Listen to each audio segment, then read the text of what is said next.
Hey, c'est Nicrette. Aujourd'hui, on se retrouve pour un épisode un peu particulier, puisqu'on va faire un récap de la création du scénario, de notre scénario Harry Potter dans Tom, donc qui a pris 15 épisodes jusque-là en stream. Et pour vous faciliter l'intégration dans ce scénario, avant d'attaquer la partie lore du projet, un petit récap qui vous évitera, si ça vous intéresse, de vous repayer tout le stream pour comprendre de quoi on parle. Donc, on va pas forcément tout détailler, mais au moins que vous ayez l'idée principale. Donc on est parti, on va dans Tom.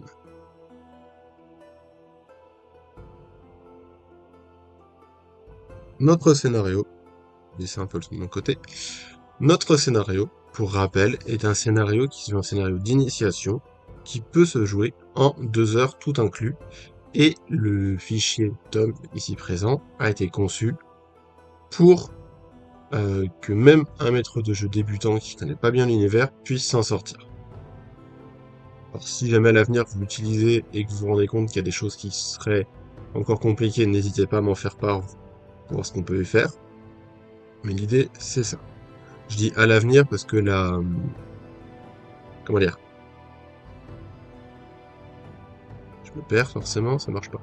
Je dis à l'avenir parce que un jour, quand j'estimerai vraiment que ce soit fini et au niveau de Tom et au niveau de lore, il est possible que je le partage d'une manière ou d'une autre pour que vous puissiez le tester. Tant que c'est pas fait, basez-vous uniquement sur ce que vous avez vu des streams pour avoir les informations à ce niveau-là. Donc notre scénario, qui est un scénario d'initiation, destiné à des joueurs qui n'ont potentiellement jamais fait le jeu. Et qui, pour certains, ne vont pas forcément bien connaître l'univers d'Harry Potter non plus, c'est vraiment le même principe que pour le maître de jeu. Et donc le scénario a été conçu, étoffé, pour donner un maximum d'informations et permettre à tout le monde de s'intégrer. L'histoire est simple, on est vraiment groupe débutant, la base. Les élèves joués par les joueurs, donc nos personnages joueurs, sont des élèves dans les premières années, première ou deuxième année à l'école de sorcellerie Poudlard, puisqu'on a l'univers d'Harry Potter. Si vous voulez adapter à une autre école de magie, il n'y a pas de souci, vous changez juste les noms. Pour le coup, c'est très simple à ce niveau-là. Ces élèves ont profité le jour même de leur première sortie dans le village de Prolard, donc le petit village sorcier situé à côté de l'école. Dans ce village, ils ont fait leurs emplettes, ils ont visité différentes boutiques, l'auberge des Trois Balais, éventuellement la tête de sanglier, mais si ça, en général, c'est plus les plus âgés qui vont y aller, les confiseries de chez Onedux, les farces et attrapes de chez Zonko, et éventuellement quelques planches à Manité Chien Dent, ou j'ai perdu le dernier nom, ou autre. Il y a d'autres boutiques, on ne les a pas toutes détaillées, et dans tous les cas, c'est pas le but de les détailler, c'est pas un scénario centré sur Préolard, c'est juste pour dire, ok, ils sont allés au village, et ils ont fait des achats. Chez Zonko, ils ont trouvé des farces et attrapes, et malheureusement, pour eux, à leur retour à l'école, le concierge, Argus Rusard, a, comme à son habitude, même si les élèves, vu que c'est leur première sortie, pouvaient pas le savoir, comme à son habitude, il a fait les poches de tous les élèves qui revenaient pour s'assurer qu'elles ne contenaient pas d'objets dangereux ou à minima contrevenant au règlement de l'école. Liste d'objets dangereux qui se trouve à un seul endroit, dans le bureau du concierge, et donc pas un endroit où les élèves sains d'esprit ont envie d'aller par eux-mêmes. Le concierge n'est pas un homme particulièrement agréable, de par sa nature de craquemol. Et ça, on aura potentiellement l'occasion d'y revenir plus tard. Toujours est-il que sur ces objets listés dangereux se trouvent les farces attrapes que les élèves ont achetées avec leurs économies, et donc ils vont se les faire confisquer. Les élèves sont évidemment mécontents, et quand je dis les élèves, nos joueurs sont évidemment mécontents de cette situation, et ils ont bien l'intention de récupérer les objets dans lesquels ils viennent de dépenser toutes leurs économies. Ceux-ci, donc les objets, sont enfermés dans le bureau du concierge, et pour les récupérer, il va falloir s'introduire dans ce bureau, sans se faire repérer, donc on va faire ça plutôt de nuit, parce qu'en journée, il y a toujours un petit peu des élèves qui circulent de partout, et même des professeurs. Et donc, de nuit, nos PJ, nos élèves, vont s'infiltrer dans le bureau pour récupérer ces objets. Donc, pour refaire la mission simple, les élèves, les joueurs, doivent aller jusqu'au bureau du concierge, y récupérer leurs affaires, en revenir. Mission aller-retour avec une récupération au milieu.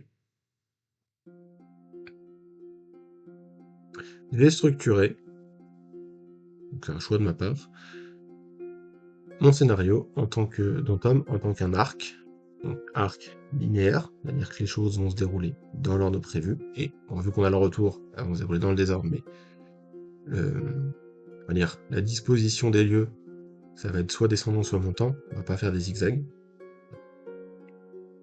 Et étant destiné à potentiellement de nouveaux maîtres de jeu, j'ai aussi rajouté un chapitre d'informations pour le maître de jeu. Et c'est par celui-là qu'on va commencer.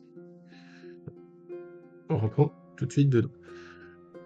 On retrouve, plutôt qu'une présentation du chapitre, voilà, les caractéristiques du scénario qu'il a écrit, en l'occurrence moi, l'univers dans lequel ça se passe, le lieu précis et les sources d'inspiration, le bureau du concierge qu'on a dans le tome 2 d'Harry Potter, la carte du maraudeur qui vient du tome 3 mais qui est pour le coup un bonus du scénario, et l'exploration du château dans Hogwarts Legacy, donc le jeu vidéo. Pourquoi je me base sur le jeu vidéo plutôt que sur le film ou le livre? Tout simplement parce que le jeu vidéo permet, alors même si j'ai pris quelques libertés, permet d'avoir une représentation intégrale du château. Alors compliqué à mettre sur des plans parce que les couleurs partent dans tous les sens, mais on a une représentation intégrale du château. Encore une fois, j'ai pris quelques libertés par rapport à ça dans la rédaction. Là où les films et livres, on passe d'un lieu à un autre, mais il faut se refaire la vision soi-même, et du coup c'était plus compliqué dans le cadre des streams à revisualiser. Le synopsis, on l'a vu, lors de leur première sortie en autonomie à Préolard, les élèves de la maison Gryffondor, puisque c'est eux qu'on a travaillé, mais dans l'idée, à l'avenir ce sera adaptable sur les autres maisons, c'est juste qu'il faut retravailler les différentes salles communes et les trajets entre les salles communes et le bureau du concierge. Mais sinon, globalement, ça se fait très bien. Les élèves de la maison Gryffondor ont acheté tout ce qui leur plaisait dans les différentes boutiques du H-Sorcier. Ils ont particulièrement craqué pour les confiseries Donedux et les farces à attrape de chez Zonko, dépensant toutes leurs précieuses économies. À leur retour à l'école, le concierge Argus Rusard fait preuve d'un zèle étonnant en contrôlant minutieusement les poches de tous les élèves. Il a ainsi confisqué la majeure partie des farces à attrape qu'ils avaient achetées chez Zonko, prétextant qu'elles faisaient partie de la longue liste des objets interdits à Poudlard. Cette liste, bien qu'affilée à la grande salle le soir de la cérémonie de répartition, est si longue qu'aucun élève ne peut la mémoriser entièrement. Durant l'année scolaire, elle n'est consultable que dans le bureau de Rusard, un endroit sinistre où aucun élève n'a envie de se rendre volontairement. Frustrés par cette injustice, flagrante et révoltés d'avoir perdu tout l'argent qu'ils avaient économisé, les élèves ont décidé de s'introduire le soir même dans le bureau du concierge Crackmoll pour récupérer leur butin. Cependant, le chemin entre leur confortable salle commune et le sinistre bureau de Rusard n'est pas si simple à parcourir lorsqu'il fait nuit, et que l'on connaît encore mal les méandres du château de Poudlard. Pour eux, on est sur des élèves nouveaux, enfin de première, deuxième année, mais majoritairement de première. J'ai quelques deuxièmes dans mon pool pour compléter. Et la première sortie après Olar, elle est genre début octobre. Donc ça fait un mois qu'ils sont là et ils connaissent pas encore si bien que ça. Pour le maître de jeu, des informations supplémentaires en ce qui concerne la temporalité. On est en 1990, donc l'année précédant l'arrivée d'Harry Potter à Poudlard d'ailleurs. Je suis en train de voir qu'il a sauté. J'ai dû enlever la page correspondante, parce que j'en ai pas besoin pour le scénario. Donc, tout le monde en a entendu parler, mais personne ne l'a jamais vu puisqu'il n'est pas encore élève à l'école. Quelques notes sur l'argent dans l'univers, même si, comme on n'est plus en train de faire les achats, c'est anecdotique, et nous apprend la réalité sur le concierge, donc car il faut ça pas très mal. Formation, bien sûr, destinée uniquement au maître de jeu. Détail rapide des mécaniques de jeu qui sont utilisées dans le document, puisque je me base sur pour le coup, mon propre système, donc je ne vais pas renvoyer un livre de règles, et même si c'était un livre de règles, l'idée c'est toutes les informations sont dans le tome et il n'y a pas besoin d'un ouvrage à côté. Éventuellement, plus tard, quand on l'aura travaillé, il y aura un lore pour vraiment les parties spécifiques à l'univers renvoyer et pouvoir s'en servir sur plusieurs scénarios. Mais pour le moment, on est sur le tome. Donc, comment fonctionnent les jets de dés, les combats, les blessures, les unités de temps qui vont permettre de mettre, entre guillemets, un chronomètre virtuel, enfin, un compte à rebours virtuel sur différents événements.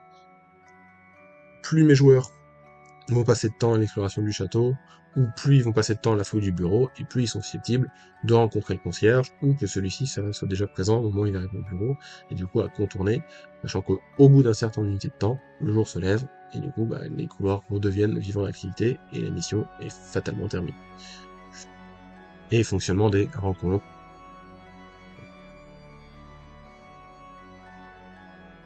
Démarrage de l'aventure. Donc là, une scène toute bête, un texte, qui celui-ci, contrairement au Sims6, va être lu aux joueurs pour les introduire à l'univers. Cela fait désormais quelques mois que vous êtes entrés à Poudlard, la prestigieuse école de sorciers de Grande-Bretagne, réputée pour être la meilleure du monde. À votre arrivée, vous avez tous été répartis dans la maison de Gryffondor par le chapeau magique, rejoignant ainsi la maison des courageux et des audacieux. Ce soir, vous êtes tous réunis dans les confortables canapés bordeaux de la salle commune de Gryffondor, face au feu magique qui crépite joyeusement dans la grande cheminée de pierre sculptée. L'atmosphère devrait être détendue après cette première sortie tant attendue, et la colère bouillonne encore en vous. Plus tôt dans la journée, vous avez eu la chance d'aller pour la première fois de l'année à Préolard, le petit village de sorciers installé à quelques kilomètres de l'école, et d'en visiter les fascinantes boutiques. Vous avez notamment acheté de nombreuses confiseries chez Honediux et quelques farces et attrapes chez Onco, dépensant avec joie vos noises de bronze et mornilles d'argent. Malheureusement, à votre retour à l'école, le concierge Argus Rusard vous attendait dans le hall d'entrée avec un sourire sadique.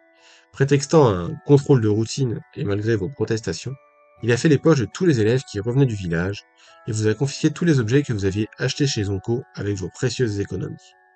Selon les dires du concierge, tous ces objets font partie de la liste interminable des objets dangereux interdits à Poudlard. Cette liste, bien trop longue pour être mémorisée, est rédigée par le concierge lui-même et n'est consultable que dans son sinistre bureau, au rez-de-chaussée de la tour ouest, un endroit où aucun élève sain d'esprit n'a envie de mettre les pieds volontairement. L'injustice de cette situation vous révolte. Ce soir, vous avez donc décidé d'attendre que tous les autres élèves de Gryffondor soient allés se coucher pour quitter discrètement le dortoir, vous introduire en douce dans le bureau de cet odieux Rusard et y récupérer tous les objets qui vous appartiennent légitimement et qui vous ont été confisqués. Introduction, vraiment donnée aux joueurs du scénario, c'est la première aperçu, enfin, si vous leur donnez le choix entre plusieurs, c'est pas le premier, mais c'est le premier vraiment aperçu du scénario une fois qu'il est déterminé que c'est celui-là qui va être joué. Passé cet élément, on passe au choix des personnages. Donc, on a déjà décrété qui étaient Maison Gryffondor ici. Donc on va leur présenter les personnages de Maison Gryffondor, mais nous, dans le document, on a aussi intégré des listes de noms pour les autres maisons. C'est que des listes de noms pour le moment, puisque comme on va travailler ces pages-là potentiellement dans l'ordre, ou si jamais c'est pas le cas et qu'on décide plus tard que c'est Tom, et ben ce sera Tom. L'idée c'est voilà. Les liens qui étaient déjà créés, ils sont mis, avec un petit lien pour représenter les Gryffondor. Et pour les autres maisons, on verra en fonction de l'évolution du lore, si ces liens se retrouvent directement vers l'or ou si c'est vers Tom. C'était pas tranché, et plutôt que de passer un épisode, sachant qu'on était déjà à 15, plutôt que de passer un épisode à voir tout ça, et on a reporté à plus tard. C'est peut-être, ça fait partie des éléments qui, une fois qu'on aura eu la refonte des mémos Tom, qui est prévue, mais dont on n'a pas encore de date, une fois que ça se sera fait et l'évolution du lore, on verra exactement où ça doit atterrir. Voilà. C'est un des rares points qui est susceptible de varier encore suite à ce récap. Mais pour vous, ça ne change pas grand-chose. Donc ici je déroule, je suis au choix des personnages, derrière dans mes infos MJ, j'ai ce qui concerne la fin. Alors, on va regarder quand même les objectifs, parce que ça peut vous aider à comprendre. Les objectifs, pour que la mission des élèves soit un succès, il faut qu'ils reviennent à leur salle commune, après avoir récupéré leurs affaires dans le bureau de plus tard. Les objectifs principaux, attendre le bureau du concierge, récupérer leurs affaires et revenir à la salle commune. On a des objectifs secondaires derrière qui vont permettre de déterminer le niveau de réussite de la mission, et les punitions s'il doit y en avoir. Est-ce qu'ils ont réussi à se déplacer discrètement dans les couloirs? Est-ce qu'ils ont découvert les secrets du concierge, le fait qu'il soit un crack-molle? et est-ce qu'ils ont récupéré davantage d'objets que ceux qui leur étaient confisqués dans le bureau.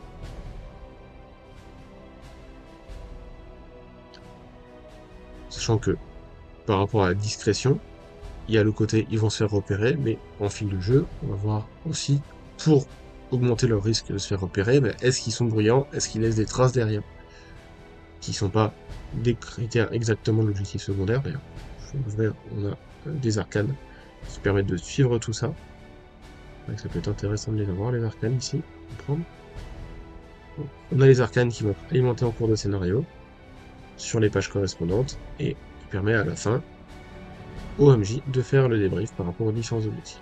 Et on a des objectifs bonus qui sont plus là pour permettre de comment dire, pour permettre d'avoir des points d'accroche avec, enfin d'avoir des points d'accroche si le groupe veut continuer à jouer dans cet univers après l'initiation.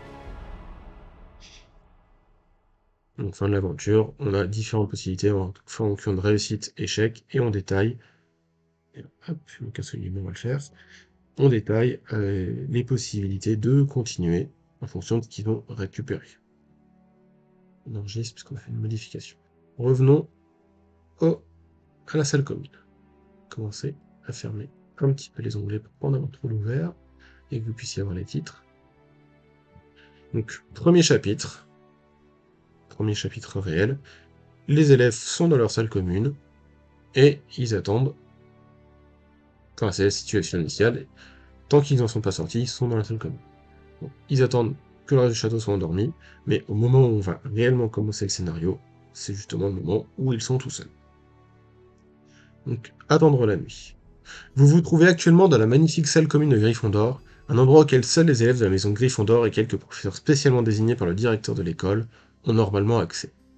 Votre salle commune est richement décorée, avec une forte prédominance de diverses nuances de rouge écarlate et de doré qui se retrouvent partout, dans les tentures, les coussins et les tapis, et même dans les reliures des livres disposés sur les étagères. Les murs hauts de la salle sont ornés d'une splendide tapisserie brodée aux couleurs de la maison Gryffondor, représentant une belle femme entourée d'une licorne et d'un lion. À un autre endroit de la tapisserie, on peut apercevoir un sorcier muni d'une épée étincelante. Il s'agit probablement de Godric Gryffondor lui-même, l'un des fondateurs légendaires de l'école, celui qui a donné son nom à votre maison.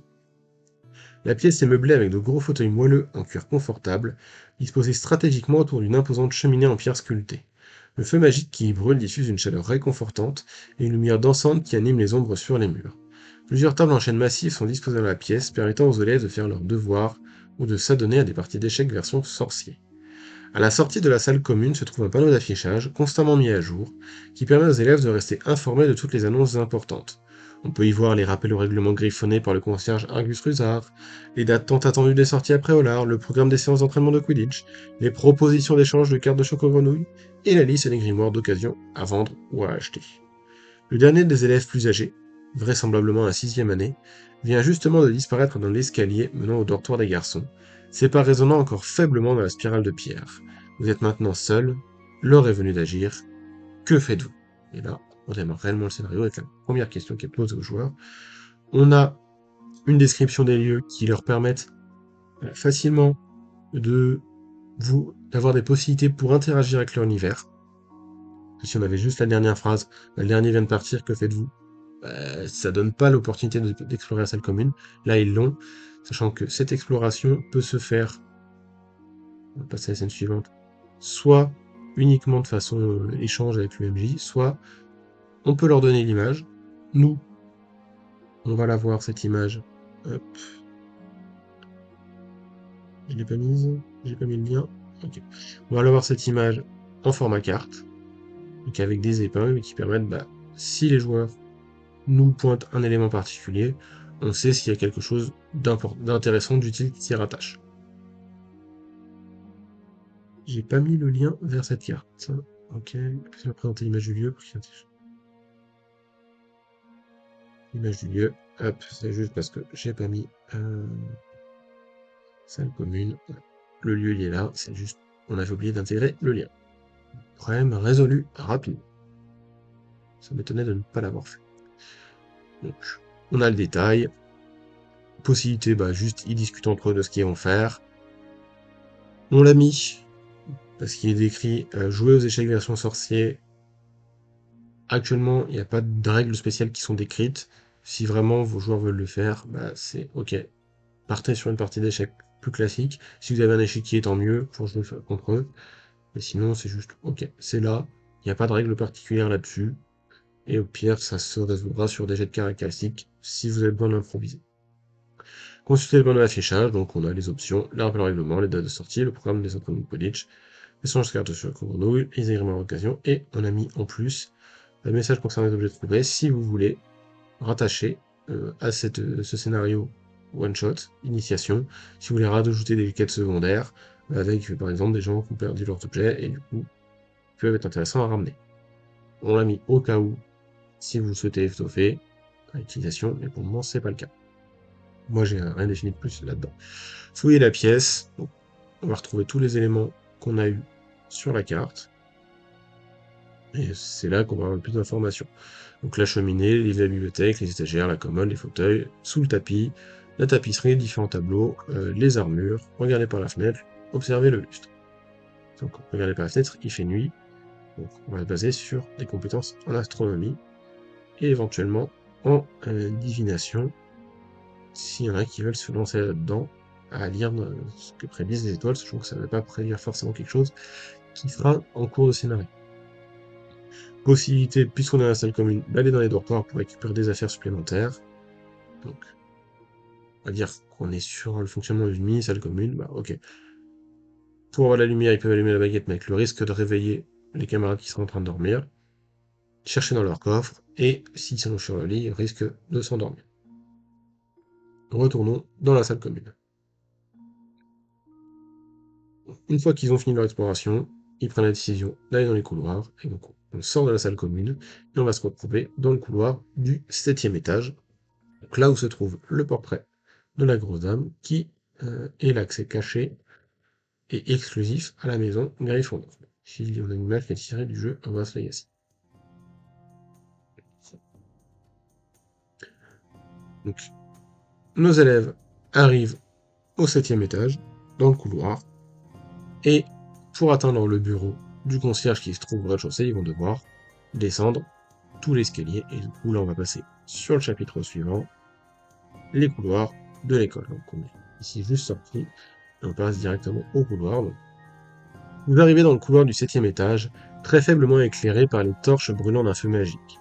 L'inspire de votre salle commune y est caché derrière le portrait magique de la grosse dame, une femme opulente vêtue d'une robe de soie rose qui aurait rêvé de devenir cantatrice mais n'avait malheureusement pas la voix pour.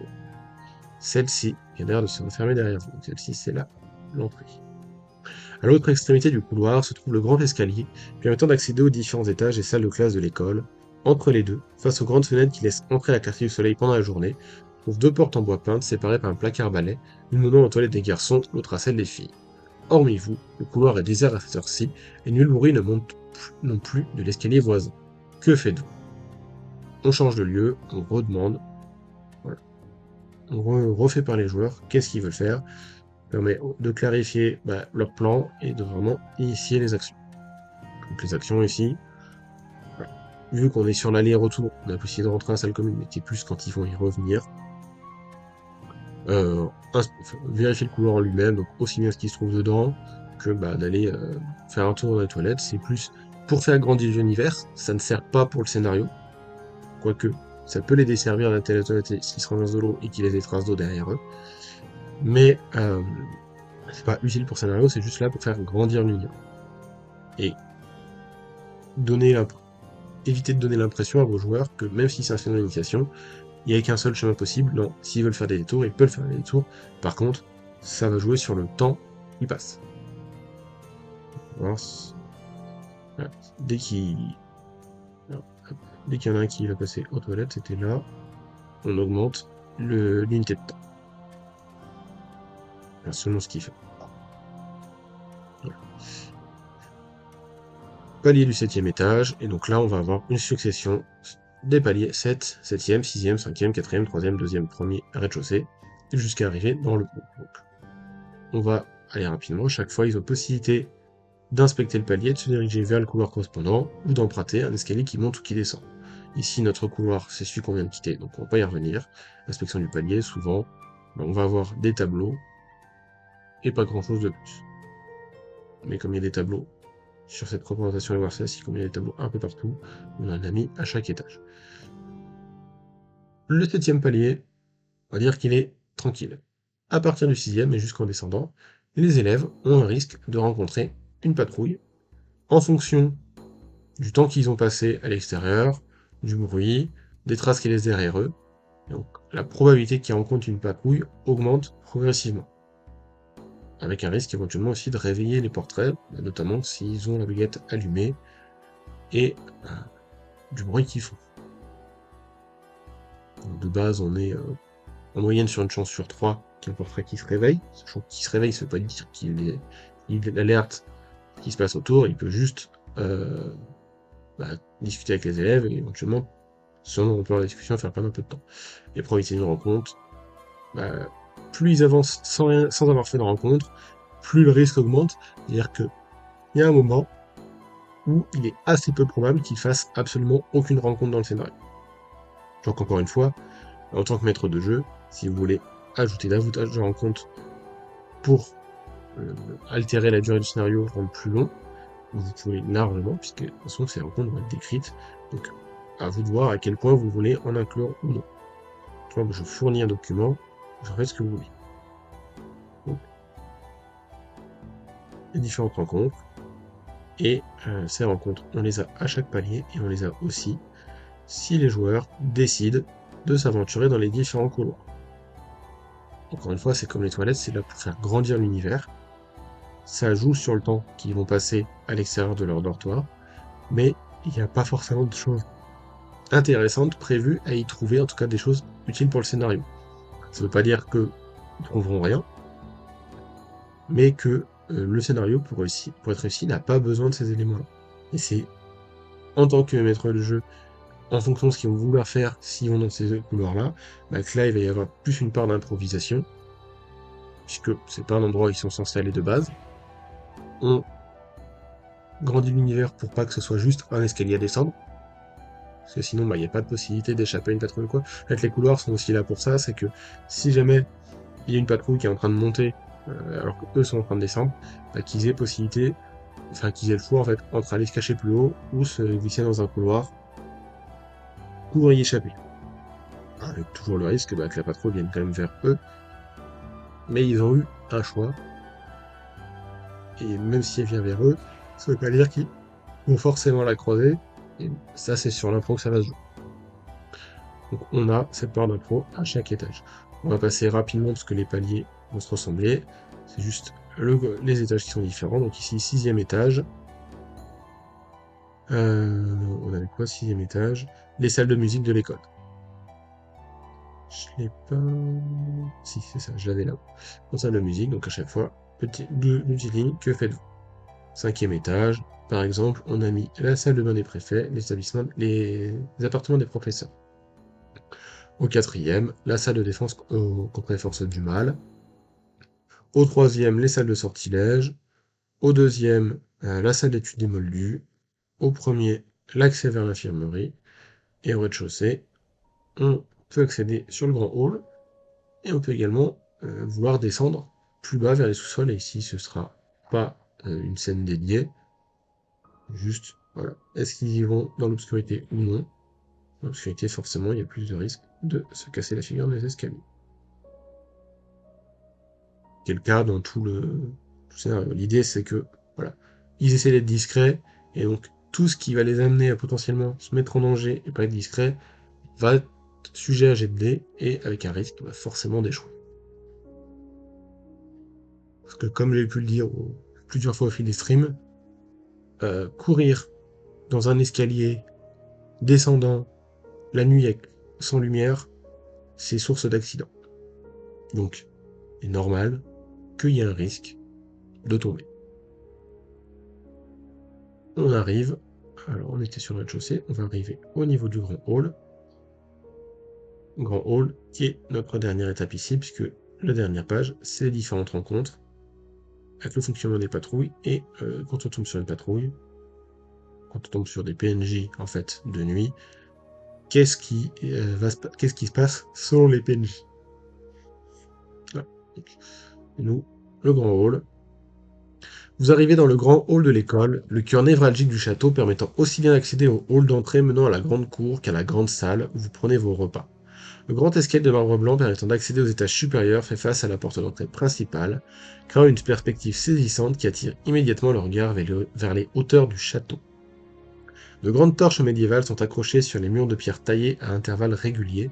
Le sol est constitué d'immenses dalles de pierre polie, si bien ajustées qu'on ne distingue presque pas les jointures. Les niches peu profondes sont creusées dans le mur près de la porte d'entrée principale. Elles abritent les 4 grands sabliers magiques, remplis de pierres précieuses de couleurs différentes, rubis pour Gryffondor, émeraude pour Serpentard, saphir pour Cernaigle et diamant jaune pour Poufsouffle, qui comptabilisent en temps réel les points remportés par les différentes maisons pour chaque bonne action accomplie par les élèves. Sur votre gauche, jouxtant la porte du hall d'entrée, vous distinguez nettement la porte du bureau du concierge de l'école, le déplaisant Argus Rusard, celui-là même qui vous a confié vos affaires plus tôt dans la journée. Que faites-vous? Donc, on est arrivé en bas, mais on signifie avec cette description plus longue, on est en bas, on décrit vraiment le lieu, là où les paliers ont été plus succincts. Et que font les joueurs? La possibilité, juste de regarder autour d'eux, et sinon, d'aller dans le bureau du concierge. S'ils veulent aller dans la grande salle, on a mis un texte pour, sachant que la grande salle est déserte à cette heure-là, et à moins d'aller y piquer découvert, on sait jamais, peut-être que s'ils ont rien pour crocheter un couteau, ils peuvent s'en sortir, au cas où, sinon la magie existe. Il y en a forcément au moins un qui a le sortilège d'ouverture de porte, après, est-ce qu'il le réussit, c'est autre chose, il y en a forcément au moins un qui l'a. C'est conçu pour. Donc possibilité, la grande salle est là, ok, d'aller voir vite fait.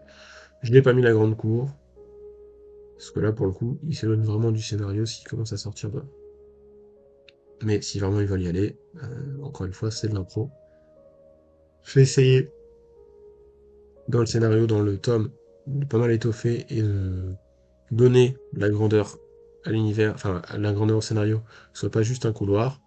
Maintenant, s'ils veulent vraiment sortir à l'extérieur du château, ça devient trop conséquent pour être traité juste à l'intérieur d'une petite scène, et c'est plus quelque chose qui fera l'objet si jamais c'est étoffé par la suite, après qu'on ait travaillé le lore et qu'on veut avancer sur d'autres scénarios, peut-être que l'extérieur sera décrit dans un autre scénario et qu'on pourra s'y raccorder à ce niveau-là. C'est aussi ça qui est à voir, c'est que la multiplication de scénarios sur un même tome permet aussi de, quand ils partent à côté de ce qui est prévu, vu que le lieu de base est commun, hop, facilement naviguer d'un endroit à l'autre. Ça aussi qu'à un moment potentiellement les autres salles communes arriveront ici, parce que ça permettra, à partir de ces éléments déjà décrits, de fonctionner sur différents couloirs et de structurer le château encore plus grand. Donc, un seul gros château, vraiment, qui peuvent explorer le bac à sable à la longue. Mais c'était pas le but pour le moment. Donc ils sont devant la porte, ils vont tenter de l'ouvrir. La porte est verrouillée par une serrure non magique, donc ça peut se déverrouiller et magiquement et non magiquement, et dans le pire des cas, se défoncer s'ils n'ont pas d'autre option. Bien sûr, s'ils défoncent, ça va faire du bruit. Une fois cette porte ouverte, on arrive dans le bureau du concierge. Après avoir déverrouillé avec succès la porte en fer forgé, vous pénétrez discrètement dans le bureau d'Argus Rusard, le concierge de l'école. Par chance, ni lui ni sa chatte Mystaigne ne s'y trouvent en ce moment même, et vous allez être libre de fouiller la pièce à votre rythme. Le bureau du concierge est une pièce misérable sans fenêtre, ce qui lui donne un aspect de cachot lugubre. L'unique source de lumière diffuse une lueur jaunâtre qui fait danser sur les murs les ombres inquiétantes d'une collection de chaînes et de menottes soigneusement astiquées suspendues au plafond. Elles paraissent anciennes et vous vous demandez si elles ont déjà servi. Contre le mur de gauche s'alignent plusieurs placards fermés par de vieux cadenas. À travers leurs portes entrebâillées, vous pouvez apercevoir des dossiers poussiéreux contenant les détails minutieusement répertoriés de toutes les punitions infligées aux élèves au fil des années. Donc on a défini dans le scénario les dossiers pour les élèves remontant à 1950. Là pour le coup c'est une partie que j'ai fait hors stream après le dernier stream parce que ça m'a pris, j'avais travaillé déjà mes infos avant, les intégrer dans le scénario, j'ai fait ça sur mon week-end, ça m'a pris quasiment 5 heures. Donc ça aurait pas été intéressant de faire 2 streams juste pour ça. C'était que du copier-coller. Contre le mur de droite, une série de casiers métalliques porte des étiquettes manuscrites aux intitulés évocateurs. Objets dangereux confisqués, objets interdits, objets volés à remettre à leur place, objets compromettants, objets moldus trafiqués, et autres catégories tout aussi mystérieuses. Au centre de cette pièce déprimante trône le bureau personnel en bois massif, mais défraîchi du concierge. En plus de vos affaires que le vieux concierge n'a vraisemblablement pas encore eu le temps de ranger, la surface est encombrée de papiers divers, de registres épais, d'une plume bois usée et d'un encrier presque vide. Plusieurs tiroirs de tailles diverses sont intégrés aux meubles, certains fermés à clé, d'autres entrouverts de manière tentante. Que faites-vous? Donc là, comme dans la salle commune, on donne les différentes options. S'intéresser à ce qui est sur le bureau, ou à ces tiroirs, et aller fouiller dans les casiers ou les dossiers des élèves. Sachant que les affaires que les élèves viennent chercher sont textuellement dit, c'est encombré. Vos affaires que le concierge n'a pas encore le temps de ranger, donc c'est sur le bureau. C'est-à-dire que s'ils veulent se contenter de ceci, ils prennent sur le bureau, ils s'en vont. La tentation, le texte est là pour ne pas dire juste vos affaires sont sur le bureau, que c'est facile à prendre, mais pour leur donner la tentation d'aller fouiller davantage. Donc, plus ils vont passer de temps à fouiller, plus ils risquent aussi que le concierge arrive dans leur dos. Donc à chaque fois en dessous, j'ai des informations plus digeste pour le maître de jeu, qui permettent de voir comment s'agencent les différents éléments. Alors ici, hop.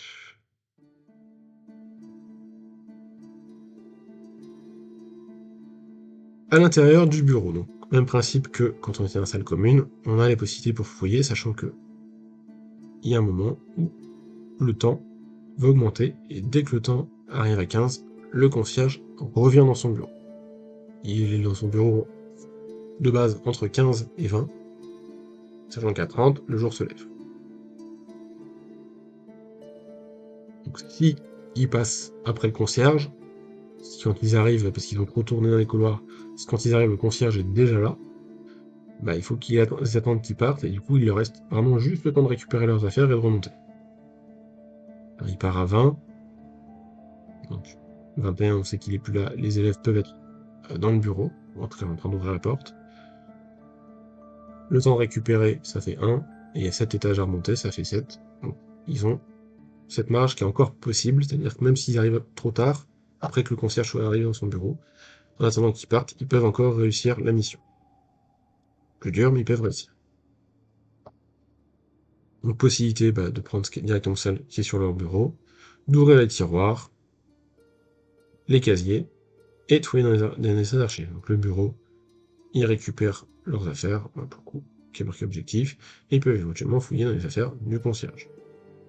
Et là, la possibilité éventuellement de trouver des clés et de trouver un document qui va leur permettre de comprendre un petit peu le secret du concierge, donc sa nature de crack-molle. Les tiroirs, on va trouver la lettre, pour le coup, au-delà du prospectus qui va vraiment leur donner l'info, un carnet de passage secret, et puis toutes les lettres que le concierge n'a pas envoyées, les deux menaces à l'intention des élèves qu'il n'a pas envoyées. Dans les casiers, on a, alors, on l'a pas fait là, on l'a fait ici, on a profité sur l'Anistream des tableaux. Bon, voilà. Je lance 2 dés à 5 faces, donc un dé divisé par 2 si vous voulez. Et le résultat me donne une colonne, une ligne, et pour savoir quel objet je trouve. Ce qui nous a remplacé l'image un peu crade qu'on avait avant. Donc, du coup, elle n'existe plus. Je prends la carte, c'est quoi la deuxième? La deuxième carte, c'est le prospectus. Pour le coup, on renvoie juste si on veut un visuel, mais il n'y a pas une utilité plus que ça. J'ai fermé le mauvais. On y retourne. Dans les différents objets, pour le coup, de farce et attrape, mais qui peuvent, s'ils les récupèrent, soit les aider dans le scénario, soit leur apporter des axes de jeu par la suite. Et possibilité, si ça les intéresse, d'aller fouiller dans les archives pour avoir des informations sur les punitions qu'ont subi d'autres élèves. Eux-mêmes, en tant que personnage joueur, n'en ont pas au départ, on part vraiment une tâche vierge, parce que ça fait un mois qu'ils sont à l'école, on va dire, et on estime qu'il n'y a rien. Je vais faire ça aussi. On estime qu'il n'y a rien.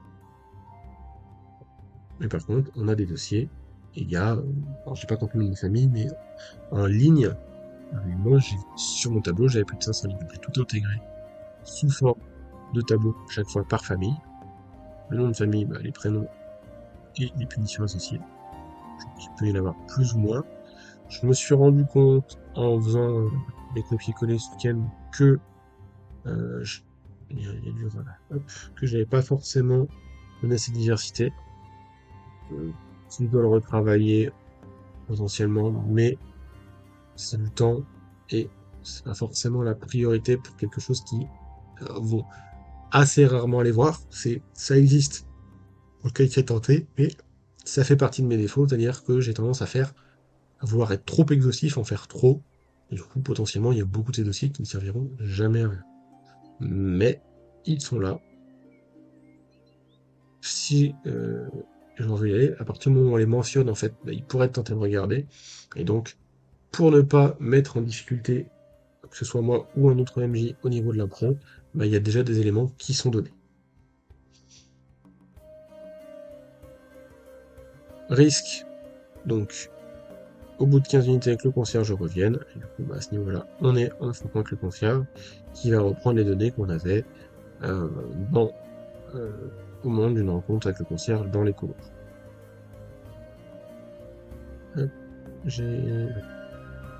Que le concierge soit là ou pas, une fois récupéré leurs affaires, ils peuvent sortir du bureau.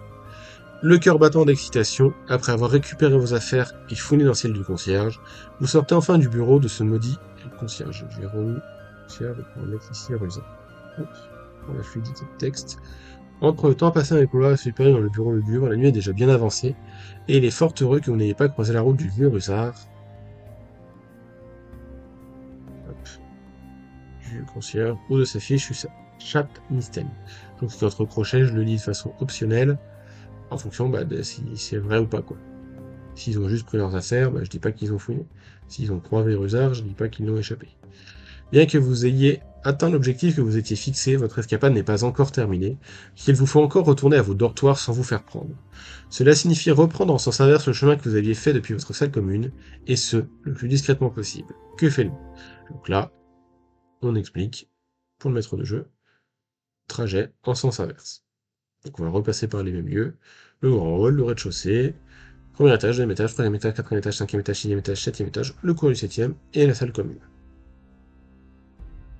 Hop, ici, je veux juste rajouter un marque comme ça, c'était fini, donc l'espace. Je l'avais pas fait, mais on était bon. Donc, mettons, on est revenu sur le septième étage, et du coup, on retourne à la salle commune, donc on revient dans le chapitre salle commune. Ils sont revenus à la salle commune. Pour une première escapade nocturne dans les couloirs de l'école, on peut dire que vous en êtes bien sortis. Déjouant les patrons, vous êtes allés jusqu'au bureau du concierge et en êtes revenu sans jamais vous faire attraper. Et pourtant, vous avez entendu du bruit à plusieurs reprises dans les couloirs autour de vous. Vous êtes désormais de retour dans votre salle commune avec une seule idée en tête, regagner vos lits au plus vite pour pouvoir quand même profiter de quelques heures de sommeil avant le lever du jour et le début d'une nouvelle journée de cours magique. Nul doute cependant que cette aventure vous sera profitable pour la suite de l'année scolaire. Ça c'est l'option où ils sont revenus tout seuls. Si jamais ils se font attraper dans les couloirs, on a une autre option pour le retour à la salle commune, que j'ai intitulé Rame le dortoir. Découvert par une patrouille de nuit et attrapés hors de leur dortoir, les élèves sont reconduits jusqu'à leur chambre sans avoir pu mener à bien leur mission. Malgré le règlement très clair de l'école à ce sujet, vous êtes sortis de votre dortoir en pleine nuit pour vous promener dans les couloirs et potentiellement avez même forcé la porte du bureau du concierge.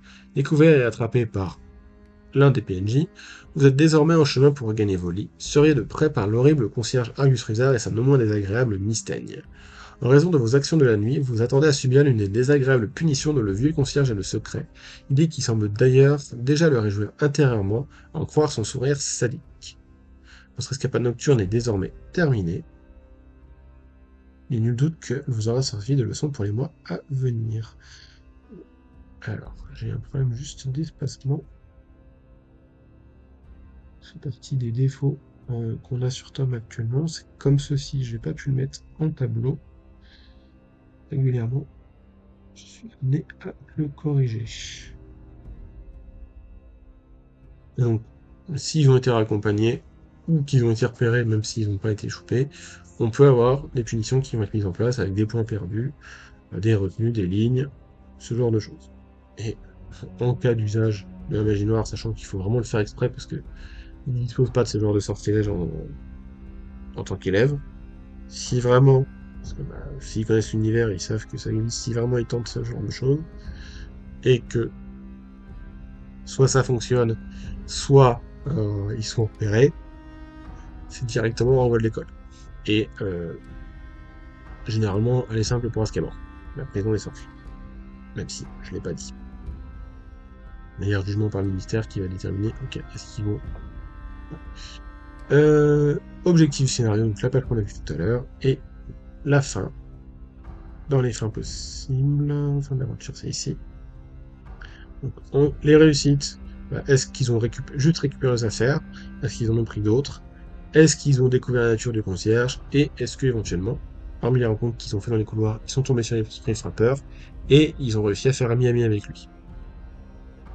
Les échecs possibles, ils se sont perdus, ils ont été ramenés par un préfet, ils ont été arrêtés par le concierge, ou certains d'entre eux ont été blessés. Ça veut pas dire que c'est les seules options, mais ça permet au MJ d'avoir une petite phrase de conclusion à chaque fois pour ces différentes situations. Et puis s'il y en a d'autres, ce sera un exemple. On est globalement pas mal sur la structure. Voilà. Au niveau du découpage, pour y revenir, un chapitre, donc une collection de scènes. Ça aurait pu être un seul chapitre pour le scénario, à chaque fois un arc et puis des scènes à l'intérieur. Différentes structures possibles, moi j'ai choisi de le faire comme ça. Un chapitre pour la salle commune, un chapitre pour les couloirs, un chapitre pour le bureau du concierge, et sur le principe, un 4e chapitre pour les couloirs dans l'autre sens. Mais c'est le même. Ça n'avait pas d'intérêt de le dupliquer. Au niveau répertoire, on a créé ici principalement les pages de certains PNJ ou éventuellement de personnages cités enfin des pages des personnages joueurs ou de certains PNJ cités, juste histoire de pouvoir mettre un tag dedans, sachant que tout ne va pas être défini. Si je prends Minerva McGonagall, voilà, j'ai juste le tag, la directrice de la maison, le reste est vide.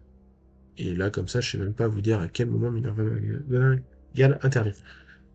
Tout ceci fait partie des choses que je trouve un peu trop rigides dans le tome actuellement. C'est-à-dire que sur une scène, et comme on a sur les pages lore, on peut défiler de haut en bas pour avoir tout au même endroit. J'ai fermé Minerva, on va ouvrir Minerva. Ici, sur le mémo, actuellement, et c'est un problème similaire pour différents types de mémo, actuellement la structure est figée. Donc on a des blocs qui vont vraiment être limités. Ça n'impacte sur l'histoire. Ok. C'est la directrice de la maison de Gryffondor. J'ai pas besoin de tout ça pour le mettre. Et comme ils ont mis un système un petit peu d'onglets, mais il faut vraiment cliquer sur un point précis, pour moi pas très accessible, pour avoir accès aux différents champs, j'ai du mal à utiliser les mémos à l'heure actuelle.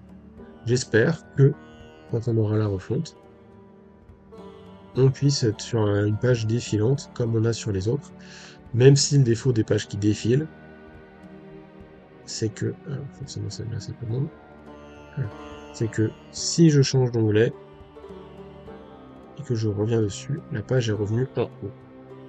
Ce qui fait que si vous avez des pages longues, et pour le coup les scènes peuvent parfois être longues, ça peut vite, si vous naviguez beaucoup, ça peut vite être compliqué de vous y retrouver, parce que du coup, quand votre info est en bas, vous switchez rapidement sur le haut de la page, vous n'avez pas l'impression d'être au bon endroit. Donc pour moi, un petit défaut à ce niveau-là. Mais il y a des refontes qui arrivent, donc on verra ce qu'il en est. Les mémos à ce niveau-là. Et dernière chose que j'ai mis en place, donc on les a vus, on a notre collection d'arcanes.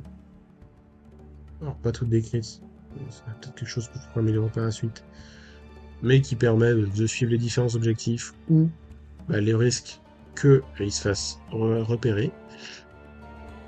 Et surtout, on a en plus de ça un full board, donc on a joué avec la fonctionnalité, qui permet ici d'avoir un deck de journaux.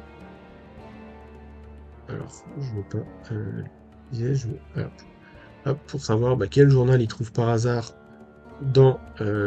coincé dans un fauteuil ou un canapé. Donc ici la Gazette du Sorcier, la Gazette du Sorcier, le Chicaneur, Gazette, ou Sorcière Hebdo. Voilà. Il n'y a pas la même proportion de tous, c'est juste histoire de dire, je le fais pas sur un jet de dés.